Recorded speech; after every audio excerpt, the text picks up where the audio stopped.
All right, welcome to Standing for Truth. Today we have a very exciting program, Carbon-14 and Missing Isotopes, and an audience Q&A. So I know we've got a great chat already. Please tag me at Standing for Truth with your questions for Dr. J. It is a privilege to have you, Dr. J, back with us today. Thank you for being so generous with your time. Awesome. We've also got George here, our award-winning co-host. Also, please check the description box, ladies and gentlemen, because we've had Dr. J on twice before. We had him on about 6 to 8 months ago for a program dedicated to refuting the critics. That's definitely a must-watch. And we had him on just a couple months ago on a program dedicated to from Big Bang to humans. And we had a great audience Q&A there as well. So, Dr. J, you are a fan favorite. Therefore, I want to hand it over to you, Dr. J, just for a brief introduction, who you are. We do have some new subscribers. So for anybody who might not be quite familiar with you, maybe a little bit about yourself. Oh, gee. Well, I teach science at a private Christian high school. I've taught on the college and university and community college level, sciences, biology, chemistry, and physics. I also teach here 9th grade boys Bible class and a German elective called Restaurant Deutsch, and the creation science elective. And I started getting into creation science study almost immediately the first year after I got saved in 1973. And so I was following all the early times of the creation science movement, and began to realize if I was going to be a science teacher, I needed to know both sides so I could keep my perspective as I went teaching in public schools and private schools and Christian schools, and helping younger Christians to not find a compromise or a sweet spot or a settled place in science and religion, but to find the truth, which is actually, as Dr. Gish used to say, quite comforting to the creationist. Amen. Well said, brother. You've been a huge blessing and motivation for myself. I'm kind of curious. I've seen most of your debates, I think all of them. And especially years ago when I first came to Christianity and then Young Earth Creation, a lot of your debates really blew me away into just how powerful the evidence is against evolution and for creation. What are a couple debates that really stand out for you that you've done as some of your favorites? Well, I've never set up a debate, so I don't go after them. I'm usually asked to do it or challenged to do it, or some group asked me, hey, can you be our David to their Goliath or whatever. There are some that stand out, and normally the evolutionists will not allow themselves to be videotaped or audio taped. And after Eugenie Scott made her decree long ago not to debate with creationists, it was many years before any of them would do it again. She, wouldn't do it. Well, there were times I really felt sorry for the evolutionists. And there were times I really wanted God to let me tear them up, and God, aren't you mad at them? But it normally doesn't turn out to be some kind of a blood fest where we slay the Philistine. But that's not what Jesus did with the Pharisees either. I mean, he subtly, through analogies and illustrations and direct instruction, showed the audience what the Pharisees were made of. They were based on a lot of bluster and suppositions that they had actually set up and defined the rules of the game and all the definitions themselves. And Jesus was setting people free from this.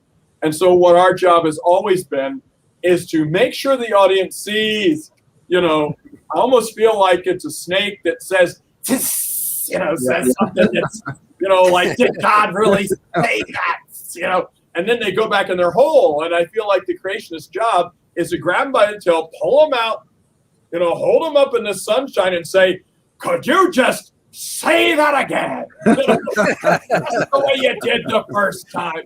And then we explain it. So, I mean, I was at University of Nevada, Las Vegas, debating the dean of sciences there, and we were supposed to have a half an hour, and he spent 20 minutes doing nothing but making fun of my website and making fun of the King James translation of the Bible. Now, he was Jewish, so he knew Hebrew and stuff like that, and not the New Testament, though. And he was really intelligent, but he made a very unwise decision. I was taking it personally until after 20 minutes, and I went, okay, you're really making yourself look bad. Keep bringing it. Just keep on. Keep on. And then for the last 10 minutes, he talked about science. And for the last 5 minutes, he finally talked about our debate topic. And he went 5 minutes over. So I was praying about what to do. And we do. The creationists pray. This is a spiritual debate. It's not mind versus mind. It's really, if you are an evangelical Christian who believes the Bible, it's really the forces of darkness and lies of Satan against the forces of God and the light of the truth. Of course, everyone thinks they got the side of the light on the truth on their side, but we're praying about it. So I was praying, God, what am I supposed to do? And he's done, and I knew. And he had a 15-minute question and answer period. And then I got up and I said, I have no degrees in religious studies or Greek or Hebrew. I have no qualifications in theology. I cannot speak authoritatively to a university audience on these topics. I said, but I do have degrees in science and education, and I was given to understand that our topic was, does molecular biology support evolution or not? Right. I'm going to talk about that. And when they do that shell game and they try to get you off topic, it's almost always, I always ask for a very narrow topic so that when they get off it and they realize they have to run away, that it'll be obvious to the audience. Right. And I think it's really just trying to keep them from throwing smoke and mirrors. I don't feel like I need to thrash someone intellectually or shame them or make them look bad. Let them do that to themselves. Right. Let's see. One time at a debate in Yukon, Oklahoma, during question and answer period, that was one of the few times where I actually had an equal number of creationists and evolutionists in the audience.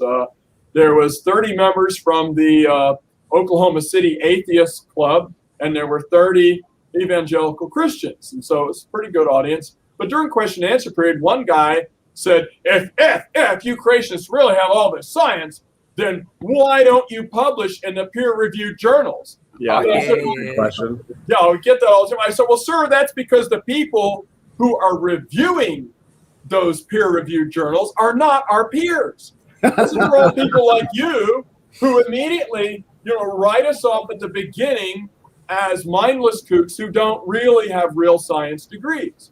And so that's why we have our own publications but the evolution run periodicals, the scientific journals that are peer reviewed, those people aren't really my peers. That's why. And so there's all these kind of little things they try to do to trap you. It's all tricks and traps and lures and things, but they really can't talk straight about this. Now, one-on-one, sometimes I've had some very nice conversation with total atheistic, even unbelieving evolutionists who believe in evolution. But and sometimes it can be very cordial as long as you don't get hot under the collar. Normally, they won't do that in public. Sometimes they can be nice in public, but I guess the memorable thing to me about debates is that you're trying to untie the knots that they are constantly trying to tie in people's minds, and to do it, you wouldn't make some intricately designed, fragile weapon to hit them with. You'd pick something solid that's made out of one piece, like a brick, and throw that. And then the audience would see the simpler you can make it, the better. Albert Einstein said, everything should be made as simple as possible, but not simpler than that. And of course, he got the entire universe down to 3 variables. I think that's pretty simple. He really put his money where his mouth is. That's a great response. And I like how you put it, Dr. J, because it's so true. Oftentimes when you're debating these evolutionists, just let them speak, let them talk off topic, and they're kind of just burying themselves or kind of exposing themselves, as you've pointed out. So you've done a great job in debates and discussions, and I definitely appreciate that, Dr. J. So that being said, go ahead. Have to be the spiritual side, because this is what we wrestle not against flesh and blood, that like Ephesians 6:12 says. This has got to be a spiritual thing, and so you have to do spiritual warfare, and that's what's exhausting is the prayer, the fasting, the spiritual warfare. Yeah. Amen.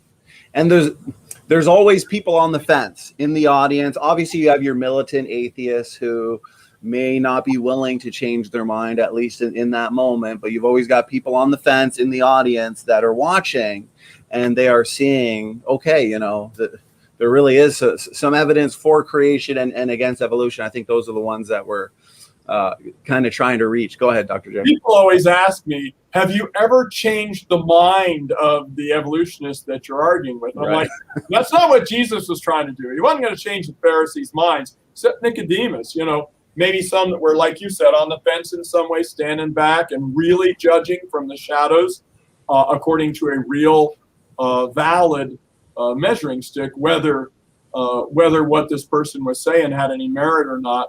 And we get those kind of things. After a debate at Tennessee Tech University, and I was debating 3 professors alongside John Baumgartner of catastrophic plate tectonics fame, and Dr. Alan White from Eastman Corporation. And afterwards, the evolutionists came and said to Dr. Baumgartner that what he was doing in geophysics was actually really good research, and he thought it was interesting. He didn't say it publicly, but Dr. Baumgartner said, yeah, after the debate, he came up to me and said that. That's awesome. That's awesome.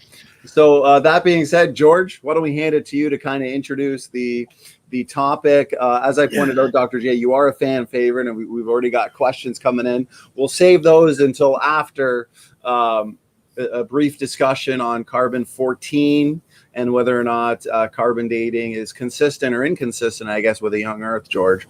So if you wanted to do us the honors and introduce the topic, brother. Yeah, no problems. Thanks very much. Thank you, Dr. J, for coming again.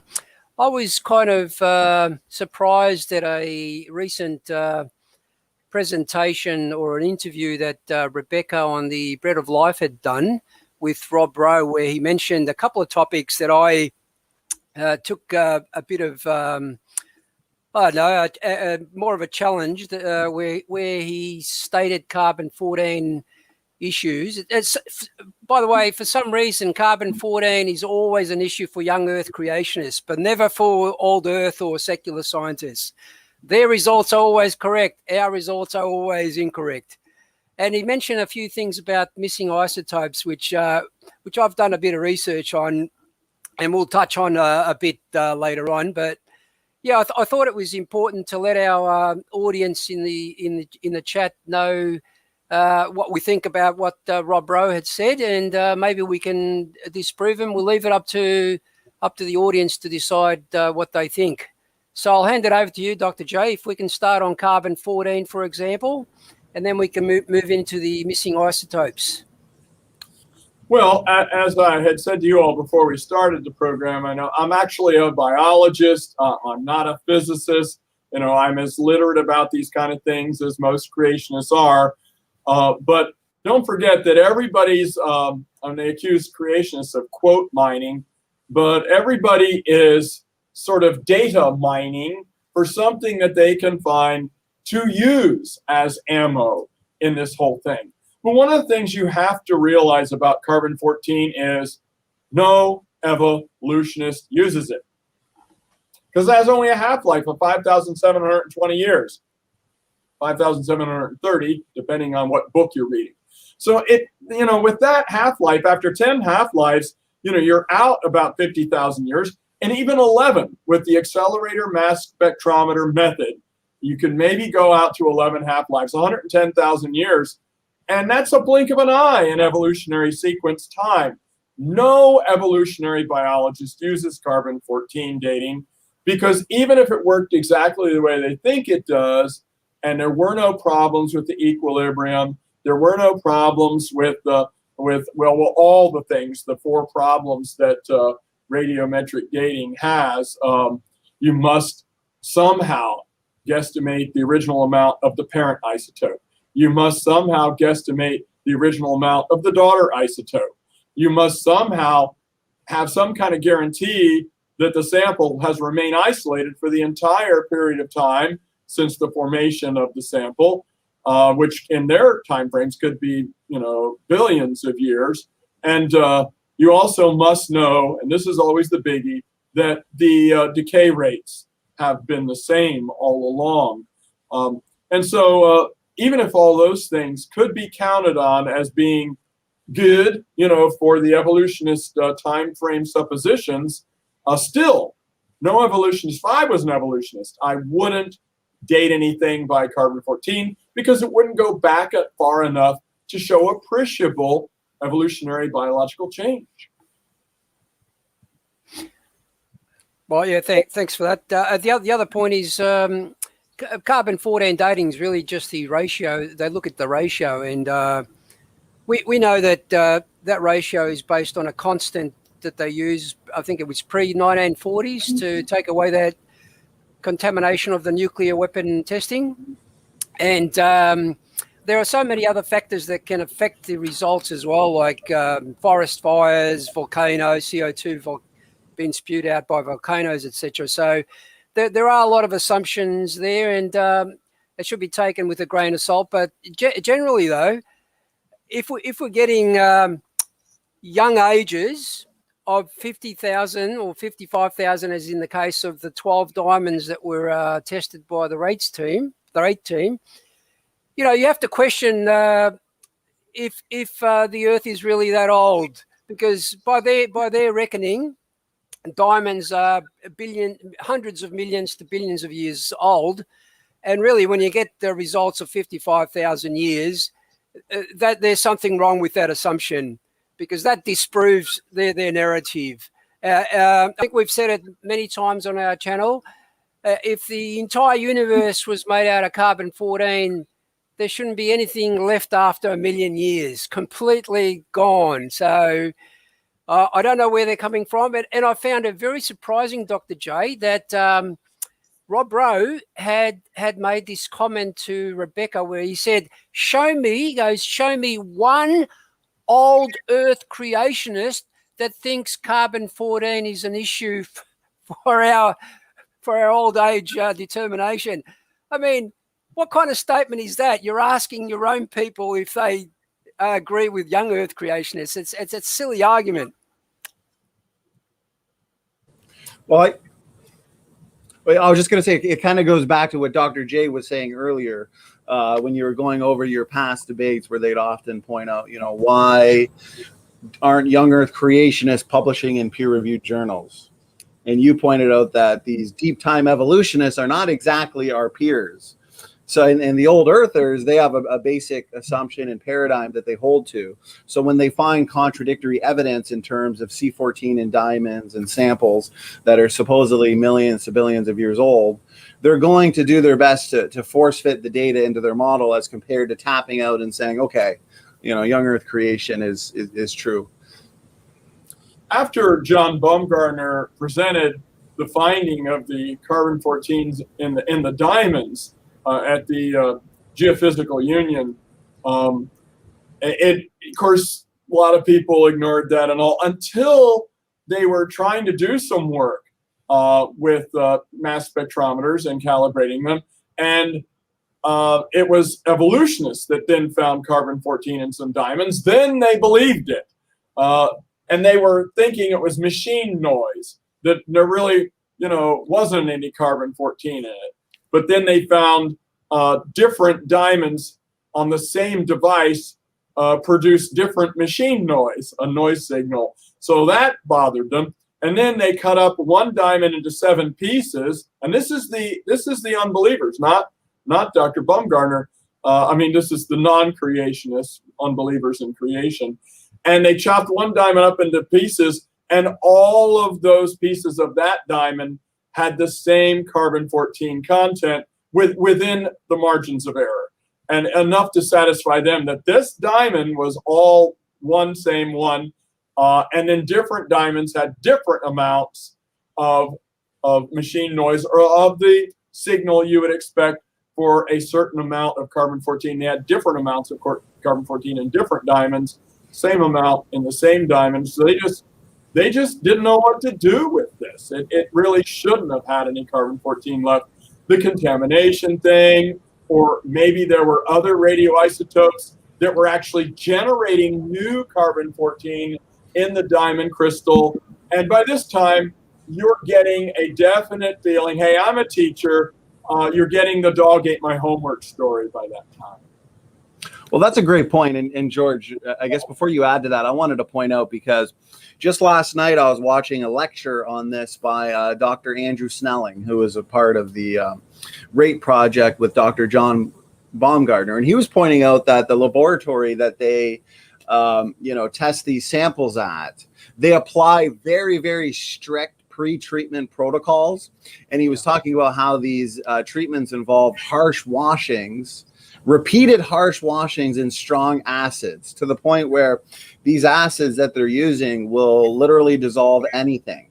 And these samples are hit with these multiple treatments that ensures only carbon intrinsic to the sample ends up in the instrument to be measured.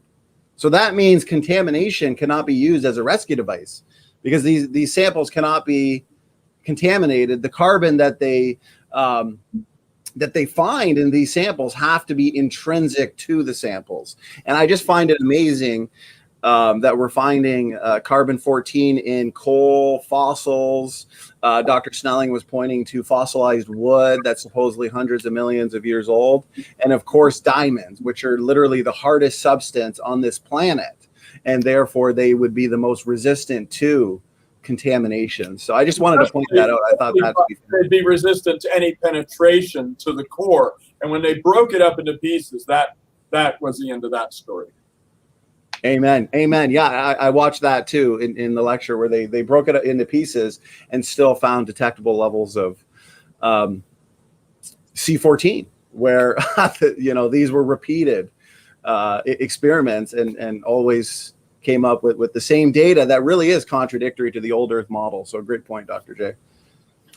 Yeah, the other point they tried to make with that diamond that was split into 8 pieces, they found equal amounts of C14 in each piece, and they try to argue that you shouldn't have this And I spoke to Dr. Baumgartner on this as well, and he said, well, why not? You know, I mean, why can't it be evenly distributed across that diamond?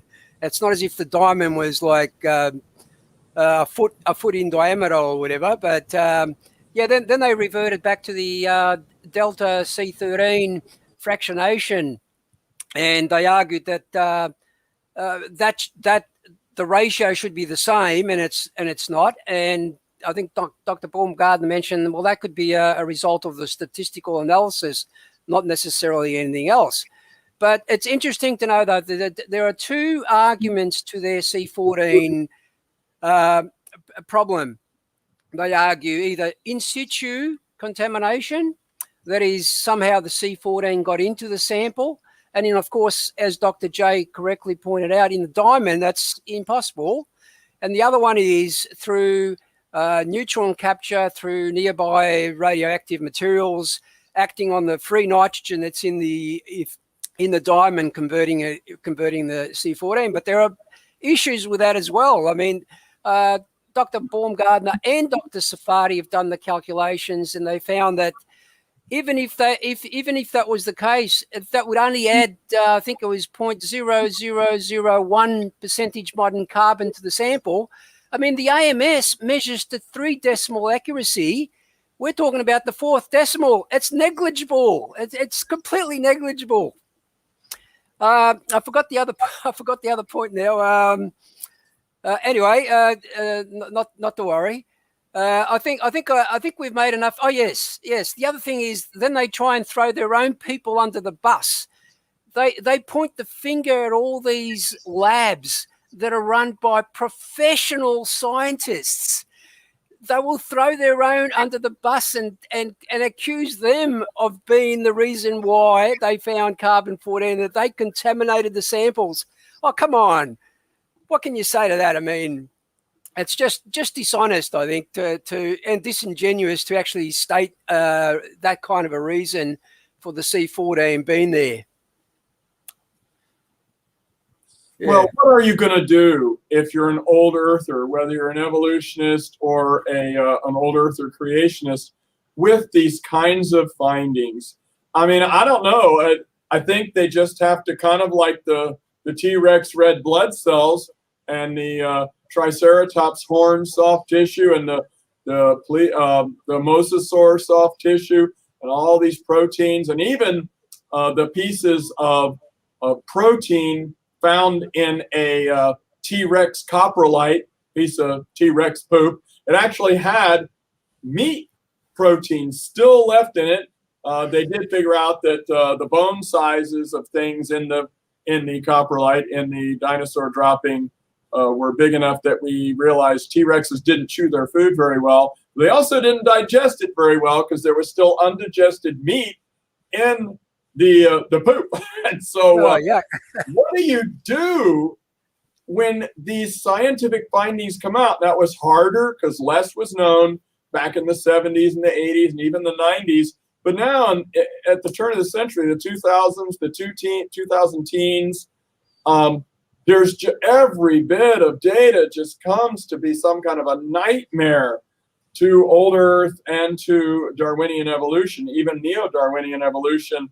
And the new data either fits in well or doesn't impact at all the creation model, or adds to it so well, like the Genographic project and like the findings of the carbon-14 in diamonds. All these things just make it difficult, and so they try to data mine for something, desperately for something that actually doesn't go against evolutionary time frames. And that's hard to do more and more all the time as more research rolls in.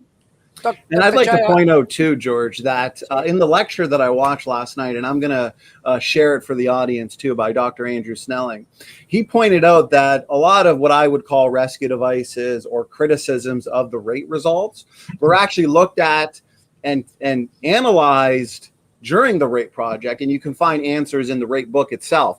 He pointed out that your only rebuttals and arguments are not coming from peer-reviewed research where you can find in peer-reviewed papers. It's coming from atheists or anti-young earth creationists in blogs, YouTube videos, and therefore it's nothing that is actually been peer reviewed or anything that the rate team themselves have not looked at. It really is a fatal blow to the deep time paradigm. Go ahead, Dr. J. Well, this also brings up something now. I mean, data used to be what science was all about. Truth used to be what science was all about. Louis Pasteur said, do not put forth anything that you cannot prove by experimentation. But now it's all about personalities and authorities, the appeal to authority. It's all about people who are famous or have been given the microphone to speak. I'll rest his soul, Stephen Hawking. And I think Hawking himself would probably have admitted to this, that it got to be that anything he said was taken as coming from the Pope of science or something, just because of reputation. Now, he was pretty brilliant and had a lot of great ideas and everything like that, but it was all the personality. I think that might have started with Carl Sagan back in the days of Cosmos. He was a very appealing personality and a wonderful teacher, very able to bring high science to the understanding of the general public. I think Neil deGrasse Tyson is also a very good communicator, a little more militant against creationists than Sagan was. Sagan would grant the idea he even said that the idea of there being a God would be so comforting. He said, but I just can't go there. But so now there are these personalities, almost like the way that Anthony Fauci is like the guru for the COVID virus and all that. We have more people now, but it's personalities now, and not so much the findings and the data. It's if this person says, like you said, from their vlog, if they are, I don't know, if they are adamant enough about it and yell the most. I mean, I get excited, but I don't really think that anybody should believe something just because I said it.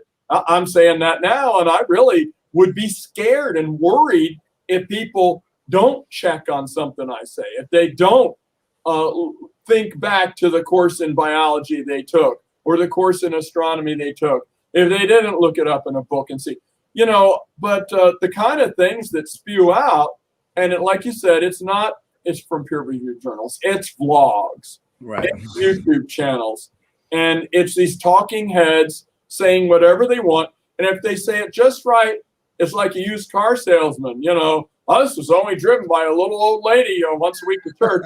And they sell it. So right. People, it's all about personalities now. And that scares me that science has become about what sounds good. And that's one of the things. I don't want to get into the politics of COVID, but what really bothers me about COVID is people jockey for position to get some position of comfort, and they go on a gut feeling, and then they defend that gut feeling to the death in a very screamy sort of way. Not everybody, but a lot of people, and they'll die on that hill about any facet of the COVID pandemic, including saying that it's not happening or saying that we're all going to die, all the extremes. Whereas, I think what we should be doing is, yes, listening to people from the CDC, listening to people who actually are medical people, and then you got to make a judgment on what you want to do, how you want to think, how you ought to act. But it shouldn't have a whole lot of emotion in it. It should be like, okay, is it going to rain? Do I need an umbrella?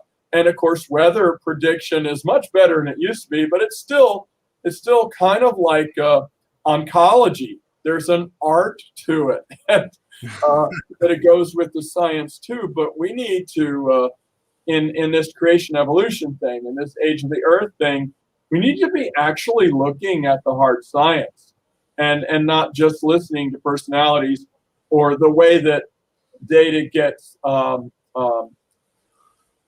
arranged in such a way that it sounds good. I know both sides accuse the other side of doing that, but the only way I feel that I can get cred with an audience is to not do that.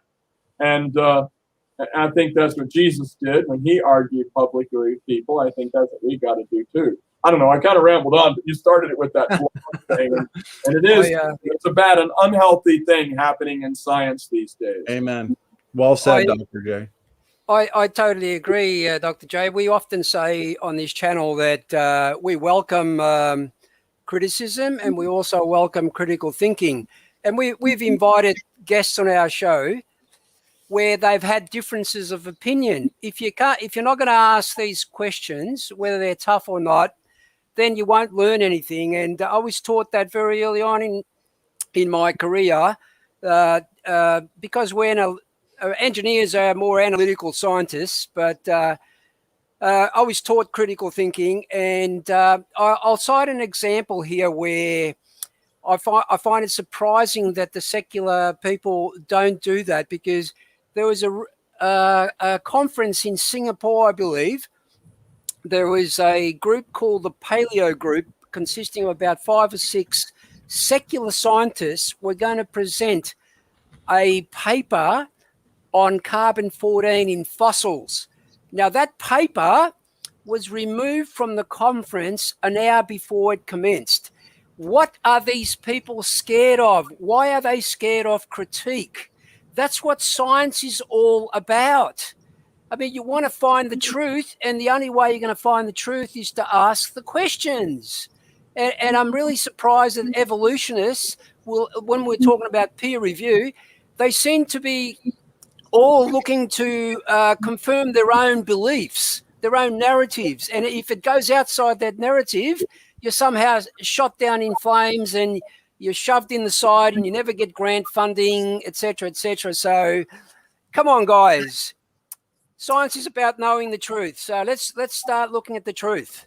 Well, that's what Linus Pauling said. Science is a search for the truth, the effort to understand the world. And he had a Nobel Prize for discovering the principle of electronegativity in the 1930s, and then got a Nobel Peace Prize for being a famous scientist against the proliferation of nuclear weapons. But we've kind of lost that. It's more to prove your point now.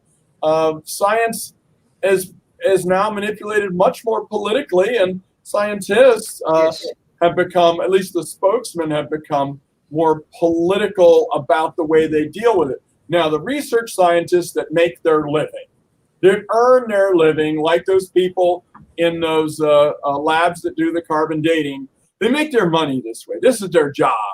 And if they do a bad job and make mistakes, they lose customers, they lose money. This is where the rubber meets the road when you're running a business. And so science is supposed to be that exacting. You know, we're actually looking at a profit margin for gaining truth, not for gaining popularity. And as I've said many times, consensus is not a very good way of determining what the truth is. And this political sort of way of doing science is not the scientific method. It's something else.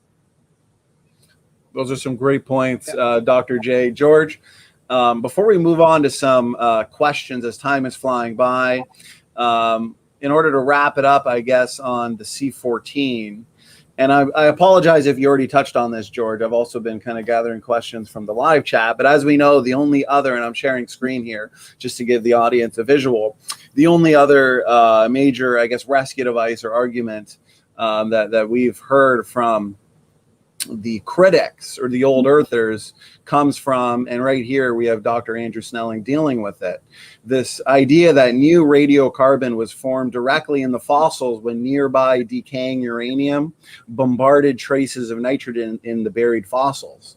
And Dr. Snelling points out that carbon-14 does form from such transformation of nitrogen, but actual calculations demonstrate conclusively this process does not produce the levels of radiocarbon that world-class laboratories have found in fossils, coal, and diamonds. So point is, it's a prime example of what we were touching on earlier, that these arguments, these issues have been looked at and dealt with, and they don't work. So the old earth advocates, I guess these arguments they're putting forth, they've been looked, analyzed, and debunked. So, well, gee, I didn't even realize they were talking about uranium reactivating the nitrogen 14 into radioactive carbon-14 in the diamonds. I mean, diamonds are found in coal seams. Yeah. And uranium is found in granite. And the biotite mica crystals in granite. And you just don't find coal and igneous granite together like that. It's a totally different depositional situation when it comes to the formation of those rocks. I didn't realize it was uranium, they were saying. And up at close like that, you could zap nitrogen-14 like it gets zapped in the atmosphere into carbon-14, and then it slowly decays. But that's, constant radiation from space and the sun and the upper atmosphere. Whereas, how could natural strata have uranium deposits in close enough proximity and in a high enough concentration to irradiate diamond crystals in a coal seam? That's really unlikely. And as you get further and further away from the radiation source, now cosmic radiation that forms carbon-14 in the atmosphere is ubiquitous and is pretty much a smooth concentration all around. But with uranium in the granite, you would have point sources, and some diamonds would be further from the point source than other diamonds would be. It would have to be some kind of outcrop underground of the granite formation. It's just granite and coal. You just wouldn't expect to see them together at all. That's some great points, Dr. J. Yeah. Oh, I'm sorry. Go ahead, George. Just to finish off on the point on the carbon-14, if you just look at the half-lives of uranium versus the half-life of carbon-14, I mean, carbon-14 is decaying, if you do a quick math, I think 800,000 times faster than the uranium can actually produce it. So that's a moot point. Yeah, it's ridiculous. It's a ridiculous point. But anyway, they keep going to it.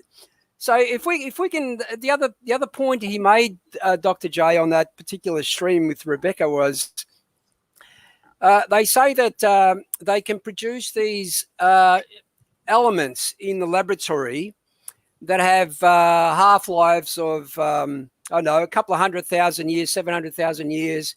And because we don't find them naturally on Earth, then they claim that the Earth has to be at least 700,000 years. I mean, I look at that as, I think it's known as the fallacy of arguing from silence. You can't find anything, therefore it's true. So I don't know where they're coming from, but they use that particular argument. I believe in the short discussion we had before the stream went live, you mentioned that they have their own problems with regards to missing isotopes. Maybe if you can expand on that one, and we can sort of evolve the whole argument as we go along.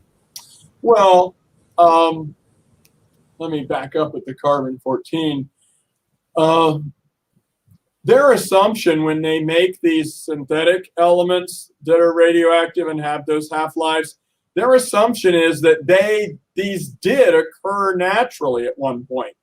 And they're also assuming the stellar evolution theory on how the elements got to be in the first place. They all came from supernova explosions. Very few, things from the Big Bang, but that the bulk of it comes from supernova explosions and the fusion furnaces in stars. And they're assuming that this whole spread of these isotopes did occur naturally. And so they make them artificially and say, oh, because we're not finding them naturally, that means that they must have all expired, their expiration date. So now I didn't realize that's also a logical flaw, not necessarily a flaw, but it's a weak point in the argument that depends, again, on an assumption that nature actually did make these isotopes. And really, there's no way of saying that they did. They made them in a lab. And again, it's almost like the origin of life thing. If we ever do create life in the lab, if G. Craig Ventnor does, it'll only prove that life has to be intelligently designed. Just because you make it in the lab doesn't mean it's going to happen in nature unless you are very careful about choosing what ways that you are intending to simulate what nature would have done rather than skew it to get the results that you were actually looking for. Now, the missing isotopes I was thinking of, there are some isotopes of strontium, for instance, that also should be gone if the universe is as old as they say, and are still here. They are detected. This is, instead of arguing from absence, like you were saying, they're arguing that they're having to ignore the presence of something. And I really am not well versed in this. It's people on the rate team and all that I'm getting this from. But I think it was strontium 86 and some other strontium isotopes that actually have half-lives that they should have been gone by now, and they're still here. And that would be their missing isotope problem. Yeah, I kind of see this as analogous to the missing links. I always say missing isotopes are no different from missing links. The missing links have been found. Missing links have never been found, sorry. That's why they are called missing links. But they must have existed because the theory says they must have existed. So again, they go back to their narrative. Yeah. So that's very easy to sort of counter that missing isotopes argument was very, very easy. And I don't know why, people like Rob Rowe go to that particular argument, to be honest. But nevertheless, I guess they're trying to grab at straws. And every bit of argument they can use against young Earth creation, then they probably will use it, irrespective of whether it's been disproved. I do find old Earth creationists do try to what's the word? Pad the situation, and there's all kinds of ways I could guess about what their emotional motive is for doing that. What's their philosophical and theological motive for doing that? But I see that sort of a thing a lot. Yeah. Well, that's great responses, boys. One last thing I'll say before we get to these few questions, and then we're going to try and wrap it up around the hour mark. Dr. J, as always, I really appreciate your time. There were some questions in the chat, and we've done our best to kind of put forth their best so-called objections and criticisms, and then refute them and address them. And I think we've kind of done that. But the questions that we were talking about earlier, where a lot of these results from the RATE project were confirmed, I'm going to post the lecture that you can find some of these sources. And I'm reading from a slide here that Dr. Andrew Snelling put forth in that lecture for anybody interested in some of these sources. And he puts forth subsequently the RATE results were confirmed by Taylor and Southern in 2007, in the UC Riverside Radiocarbon Lab. 8 diamonds, people were asking about how many diamonds exactly. Well, it says 8 diamonds yielded radiocarbon ages of 64,900 to 80,000 years. A 9th diamond was cut into 6 equal fragments and yielded radiocarbon ages of 69,400 to 70,600 years. So the C14 was evenly distributed and intrinsic to the diamond, not due to contamination. So I just wanted to make that last point there. Talk about shooting yourself in the foot.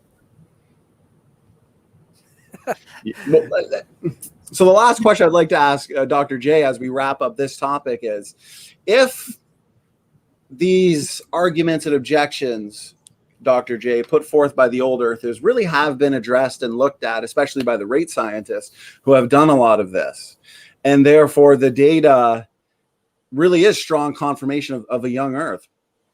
What, where do we go from here at this point? I mean, if their arguments have been addressed, there must be a philosophical or another reason why, they're not accepting the data. What are your thoughts on that, Dr. J? Well, I think you're right. It's a philosophical driver. Don't forget, for the evolutionists, not necessarily the old Earth creationists, and you kind of mentioned that a little bit, George. it's their reputations. And if you actually don't believe in a loving God who cares over you, and that's the reason why you have value in this world, you're worth more than many sparrows. If you don't, then all you've got is this life and your performance in it. All you've got is your degrees, the books you've wrote, the National Science Foundation grants you've gotten, the endowed chairmanships, the prestige, the for teaching this for 30 or 40 years.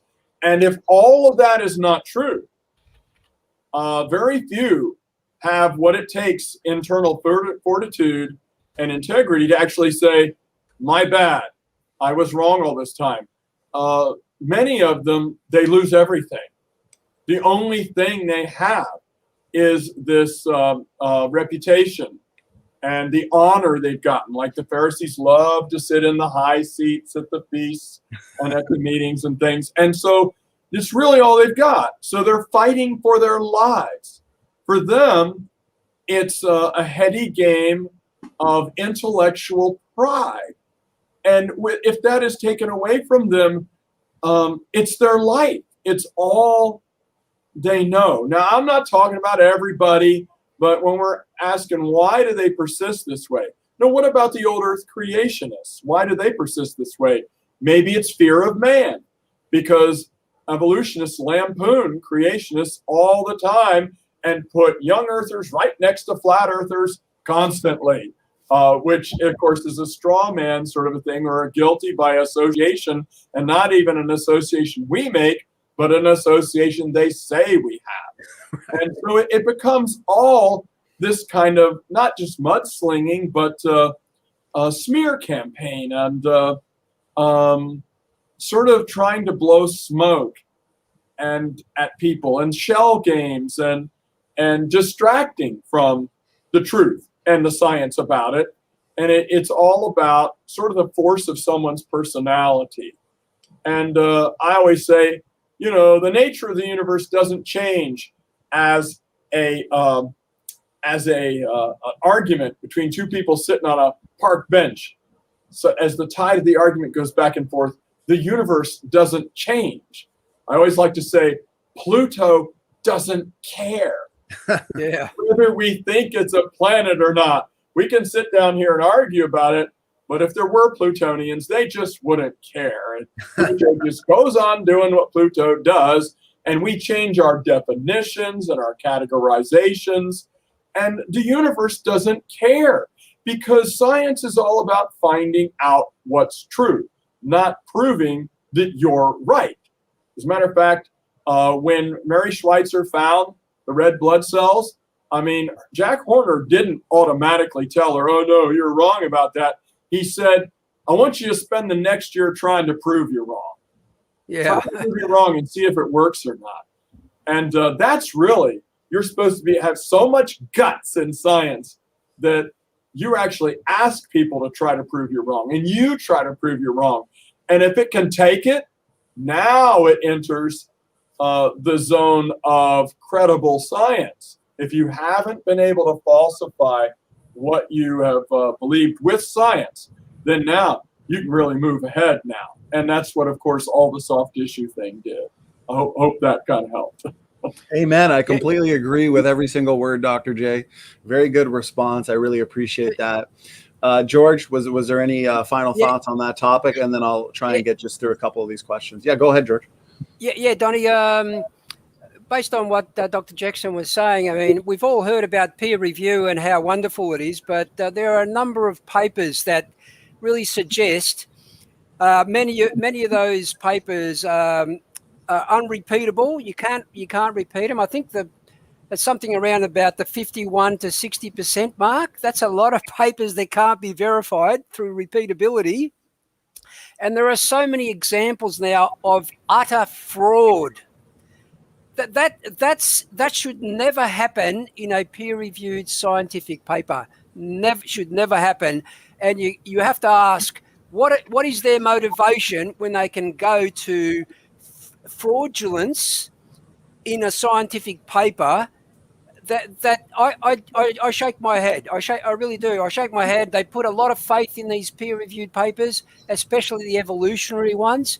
A lot of them you cannot repeat, and most of the times when we do use those peer-reviewed papers to actually cite an example to the evolutionist or the old Earth creationists, they just simply deny it, they avoid it, or they reject it. When it goes against their narrative, they always hide behind those three criteria. It's unbelievable. These people are not about critiquing science. They're not. They're about proving that, as Dr. J said, proving that they're right and we're wrong. Yeah. Great final words there, George, on that topic. So that being said, we're going to just quickly go right into a few of these questions, Dr. J. And then we're going to kind of wind it down. As always, time really does fly by with you. I know I could listen to your answers all day. You're a walking encyclopedia. I get to all the questions people have, but we'll do the best we can. I like answering questions. Yeah. If we were to get, we'd be here till tomorrow. So we're just going to do probably about 10 minutes worth of questions. So this one comes in. It's related to your debate with Aaron Ra, which Dr. J, you did a fantastic job. In my opinion, Aaron did not meet his burden of proof. And I think that was pretty evident to anybody who understands the terms of a debate. So great job. So this question is, what were your thoughts on Aaron Ra attempting to show essentially decreases in genetic variability as evidence for macroevolution? For example, a wolf to a chihuahua, or the artificial selection of domestic dogs and breeds is typically at the result of a loss of allelic potential. How could that ever, take a fish to fisherman kind of thing? What are your thoughts on that, Dr. J? Well, macroevolution, just for what it is and what everybody says it is, has to be fueled by an increase in genetic diversity, not a decrease, an increase, because you have to actually have new genes with new genetic traits and new genetic and DNA information has to be created by mutations. It's the only mechanism that reasonable evolutionists or non-metaphysical evolutionists, I say, have ever suggested. So you have to have more genetic diversity, not less. And the inability to breed, when you actually lose that between two groups that used to be able to breed together, and that's called onward and upward. I mean, that kind of process is not the kind of process that even could, in your imagination, change the coelacanth fish or the tiktaalik fish or any kind of fish into horses and people. But you could imagine some extra process that isn't part of the theory and certainly isn't part of the data doing it. But macroevolution or Darwinian evolution, and not just speciation, but phylogenation, kingdom genation, and family genation. The creation of new phyla, of new genera, of new orders and classes of living things, which all had to happen on all of those kind of levels. That requires more genetic information, not the decrease. I've actually had evolutionists say to me, extinction is proof that evolution's true. The dying out of a species, I thought it was about the origin of species. Right. But you hear those kinds of backward thinkings all along. And again, I'm going to make the appeal to the spiritual. Jesus said that Satan was a liar from the beginning and the father of it, and he's good at it. And he messes with people's minds so that things that are actually mean the exact opposite of what they say they mean, they will use for their argument, like loss of genetic diversity, death of species, they'll say is proof of the origin of species. And I will bring up the 12-13 fusion of the simian chromosome, if it happened, to make human chromosome number 2. That's actually evidence.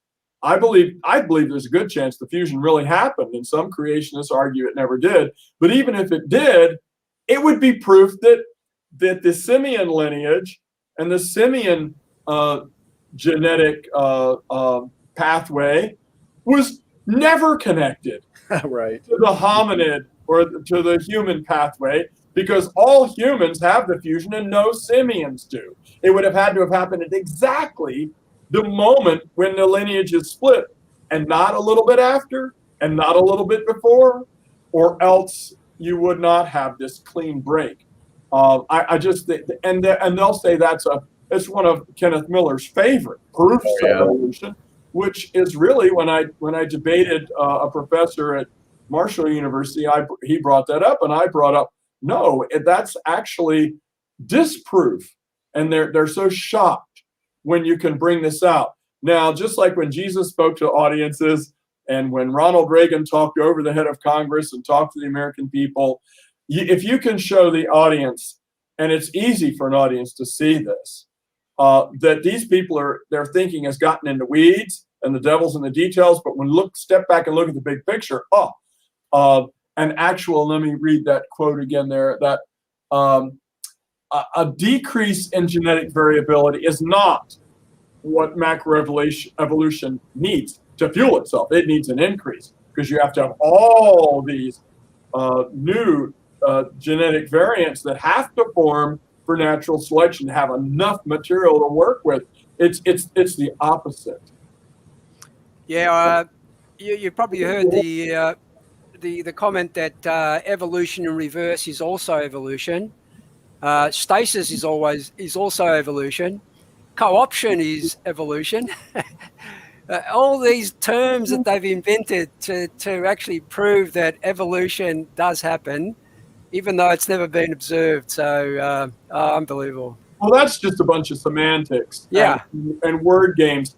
Even Stephen Jay Gould said in his article Cordelia's Dilemma, which was on stasis, he said that the entire fossil record is characterized by stasis. And then, as his punctuated equilibrium theory said, brief spurts of change. He said the stasis is an embarrassing feature of the fossil record. And of course, it's embarrassing. It would be embarrassing to him because he was a staunch evolution believer.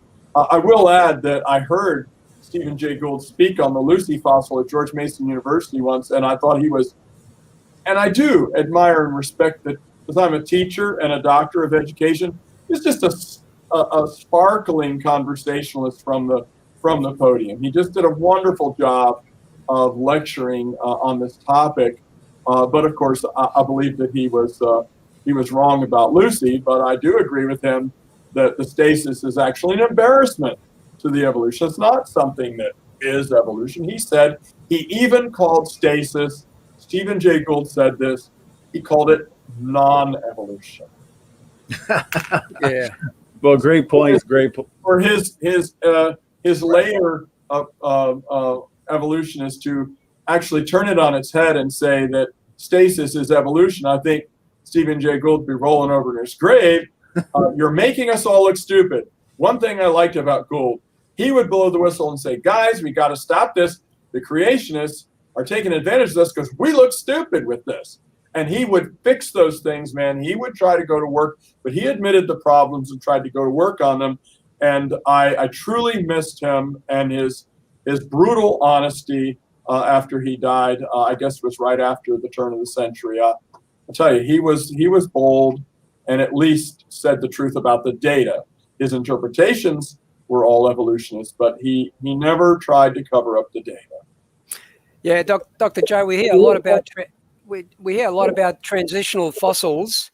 This was a paper that was put out by a scientist from the American Museum of Natural History.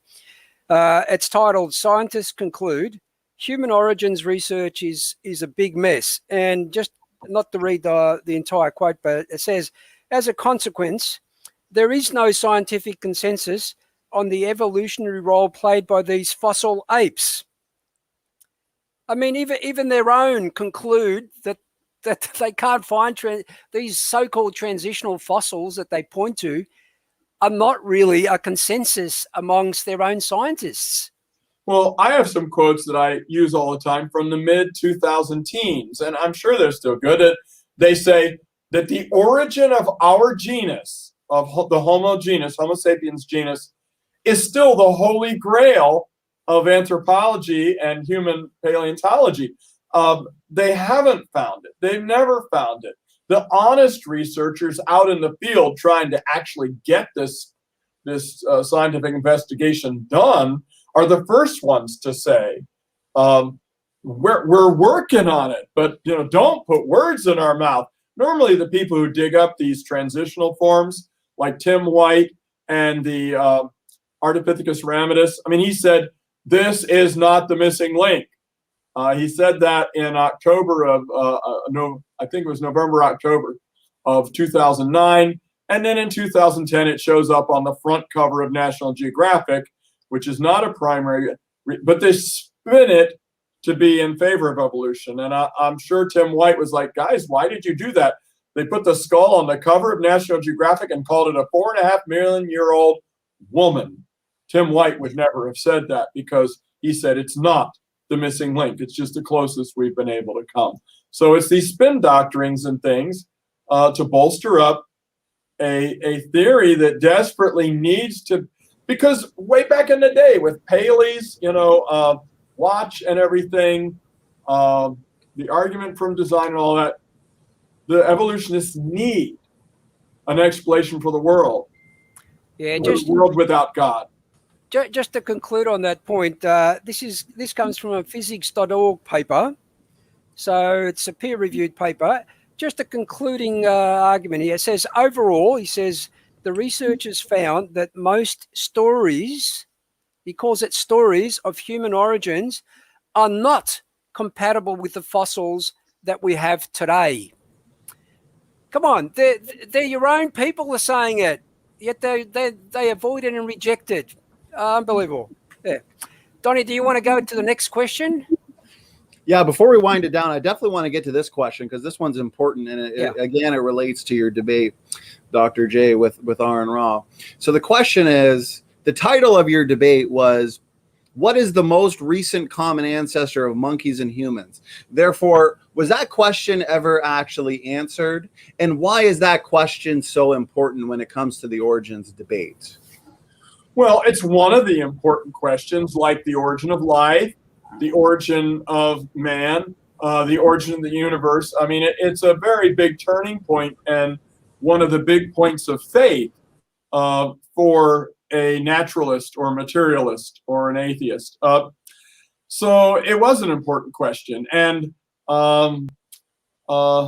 RN did criticize me for agreeing to that topic with me all the time knowing and saying there is no most recent common ancestor. But of course, just by definition, a creationist position is that there's no recent common ancestor. I was just asking for him to pick one because I knew if he did, we'd be able to show how it isn't a proper candidate to be the most recent common ancestor.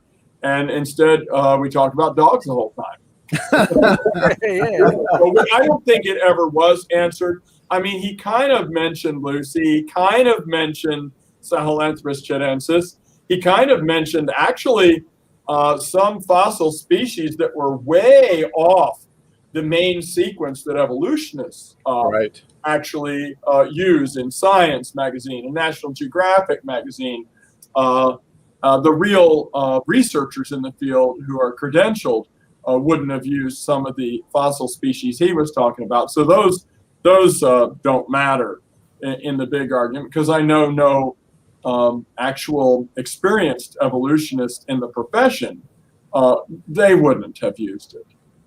And correct me if I'm wrong, Dr. J, if it's according to their model, if it's the most recent common ancestor of monkeys and humans, if you were to look to like the Australopithecines, so Lucy, Australopithecus afarensis, or habilis or erectus, wouldn't all these examples, according to their story, wouldn't that all be in the human line?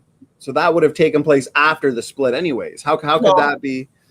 they would call it in the human line, but it wouldn't be Hominidae yet. It wouldn't be the human family yet. The origin of our genus, they would say, just by the names, come after Australopithecus, Afarensis, Africanus, and Sediba, and start with Homo habilis and Homo erectus and Homo neanderthalensis and all of that, just by their own definitions. But the actual split between monkeys and people, or what we might refer to as monkeys or monkey-like creatures, would have had to have been, by their own DNA maps, 6 million years ago. Right. And so, and then the lineage would split off to, Tuganensis and Ardipithecus, maybe, which it's in the charts, even though the discoverer says no. And then all the way through the Australopithecines, and then the other ones that are labeled Hominidae. So really, the most recent common ancestor of monkeys and humans would have had to have been the one way back, 6 million years ago, 7 million years ago. That's the point in the evolutionary story of history that we would have to be addressing with that question. Right. And that would be even before your Australopithecines, then, your Australopithecus afarensis. So it makes me wonder, you've got the split. So then you got the split where it would eventually lead to the human line, the Homo genus. But it doesn't seem like you find too many fossils that they're holding up in the other line, in like your chimpanzee line and your monkey line. Why is that? It seems like there's more of an investment in finding the next big human ancestor as compared to like your chimpanzee ancestor, your gorilla ancestor. Why do you think that is?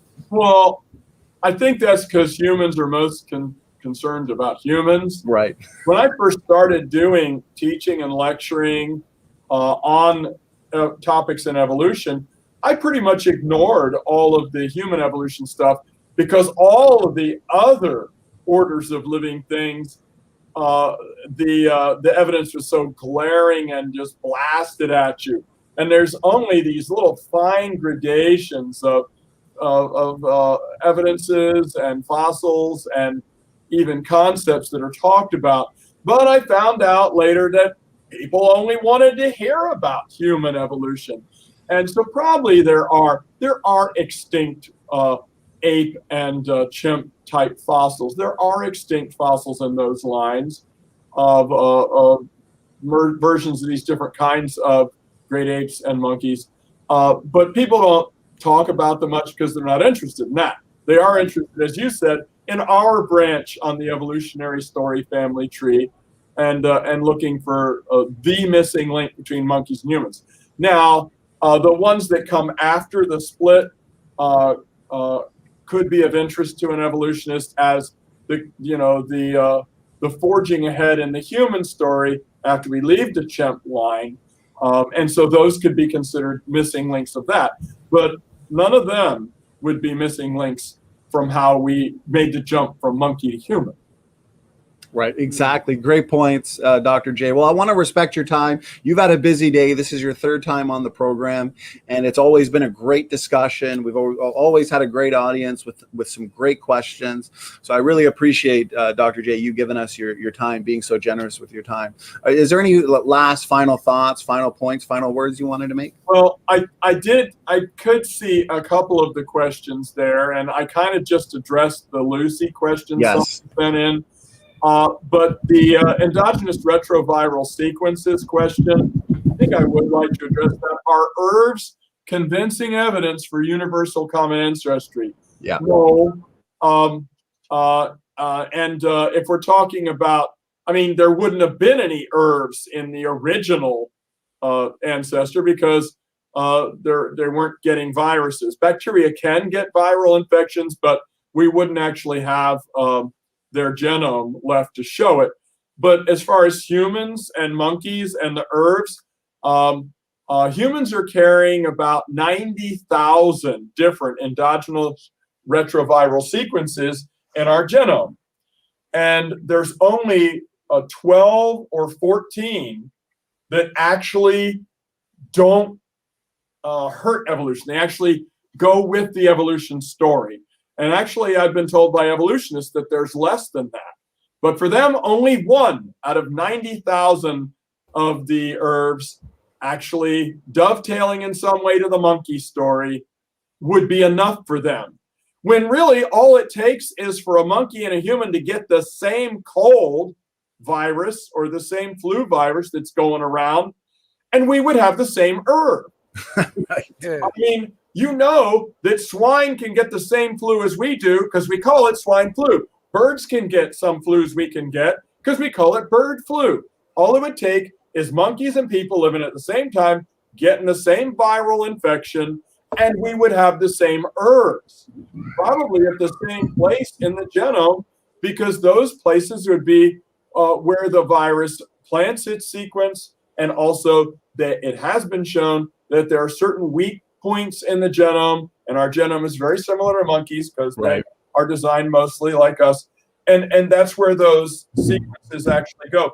90,000 herbs, and only about a dozen of them actually go in the direction, just by not only what I just mentioned about common infections, but just chance could do that. What's 12 chances out of 90,000? And that's enough to convince them. So no, it wouldn't have anything to do with universal common ancestry, because universal common ancestry, we're talking about the first bacteria that evolutionists would say we all evolved from, that all of the different living things came from.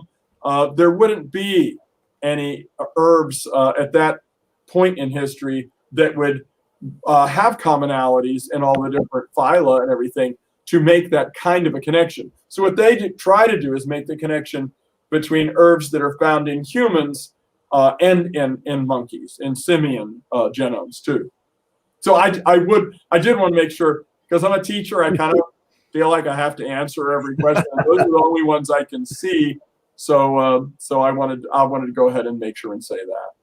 Well, I really appreciate that, because as you probably know, you've been doing this for so long. 2 of your most common arguments for evolution are endogenous retroviruses and chromosome 2 fusion.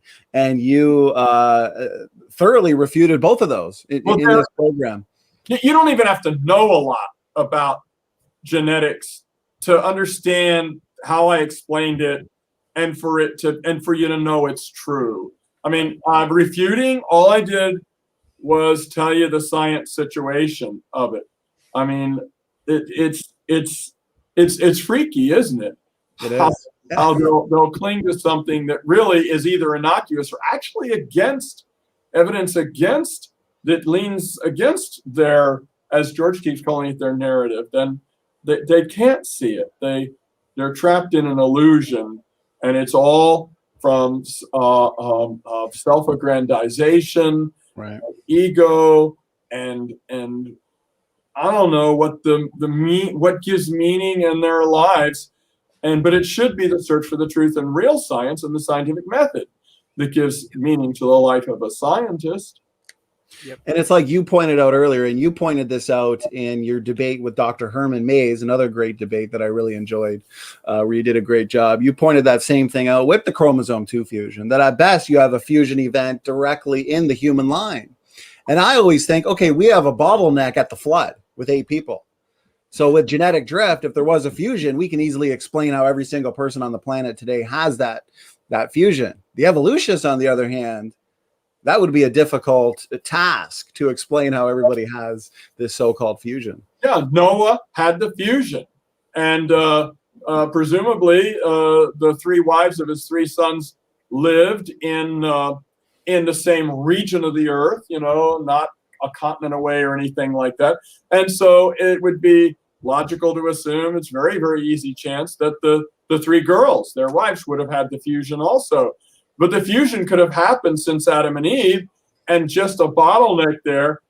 All existing humans coming from those 3 breeding pairs, those 3 breeding couples, that would easily explain the fusion situation. Yeah.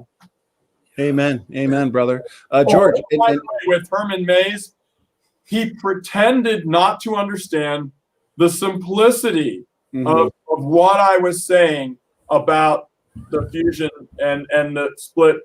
And because if he actually admitted it, it would bring the audience and him into the big picture and what was, very easy to understand. I love what Gary Parker said to me one time. I was ministering with him in Florida once, his home state, and he said, evolution, it only flourishes in the gray areas, in the dark areas, in the places where there's a lack of data. Yeah, amen. And I remember that because I've seen that debate a couple times. We talked about it in the first time you were here. We talked about some of his statistical, hierarchical type arguments, where you're exactly right. On the chromosome 2 fusion portion of the cross-examination, you were up and you guys were kind of making illustrations in chart form. And exactly, he had to kind of cloud it or pretend to not understand the simplicity of it. Because as you're pointing out, that's the best way, I think, to counter their arguments, to make it the most understandable to the audience. And you did a great job at that. So, well, and all they can do is just say more big sounding words with as many syllables as possible, and that as few people in the audience will have ever heard before.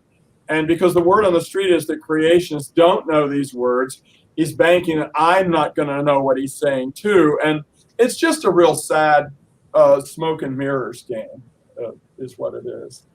Well, you do a great job, and you're a huge blessing, Dr. J, a huge blessing to so many of us also in the audience. So I really appreciate you also taking the time to answer that last important question. ERVs and chromosome 2 fusion both refuted in the same program. So God bless you for that. That's a ton of fun. George, any final words, brother? Yeah, I recall before we went live, Dr. J said, I'd like to keep this to an hour and 5 minutes. I'm very tired. And I thought to myself, that's never going to happen. He's far too passionate. And I love your passion, Dr. J. You're a real warrior for Christ. Oh, thank you, brother.